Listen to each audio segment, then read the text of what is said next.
ધરવડી ગામમાં શોકનો માહોલ। કમારામ ખોડાજી દેવલોક પામ્યા। ધાર્મિક વિધિ સાથે સમાધિ આપવામાં આવી। ધરવડી ગામ આજે શોક અને આધ્યાત્મિક ભાવનાથી છલકાઈ ઉઠ્યું હતું।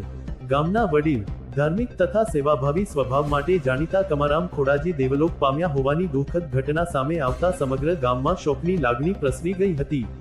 તેમના નિધનના સમાચાર મળતા જ ગ્રામજનો, સગા સંબંધીઓ તેમજ ભક્તજનો મોટી સંખ્યામાં તેમના નિવાસસ્થાને પહોંચી અંતિમ દર્શન કર્યા હતા। મળતી માહિતી અનુસાર કમારામ ખોડાજી લાંબા સમયથી ધાર્મિક કાર્યો, સત્સંગ અને સમાજસેવા સાથે જોડાયેલા હતા। ગામમાં તેઓ સૌ સાથે પ્રેમાળ વ્યવહાર અને સહાયભાવ માટે ઓળખાતા હતા। તેમના જીવન દરમિયાન અનેક ધાર્મિક અને સામાજિક કાર્યોમાં યોગદાન આપ્યું હોવાનું ગ્રામજનોએ જણાવ્યું હતું।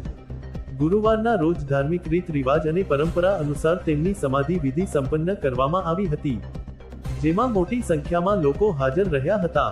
સમગ્ર વાતાવરણમાં લોકો ભાવુક બની ગયા હતા। સમાધિ યાત્રા દરમિયાન ગામમાં હૃદયસ્પર્શી દ્રશ્યો સર્જાયા હતા। પરિવારજનોની આંખોમાં આંસુઓ સાથે ગ્રામજનોએ કમારામ ખોડાજીને અંતિમ વિદાય આપી હતી। ગામના અગ્રણીઓ અને વડીલોએ તેમના સેવાકીય કાર્યોને યાદ કરીને શ્રદ્ધાંજલિ અર્પણ કરી હતી। સમાધિ વિધિ શાંતિપૂર્ણ માહોલ વચ્ચે પૂર્ણ કરવામાં આવી હતી।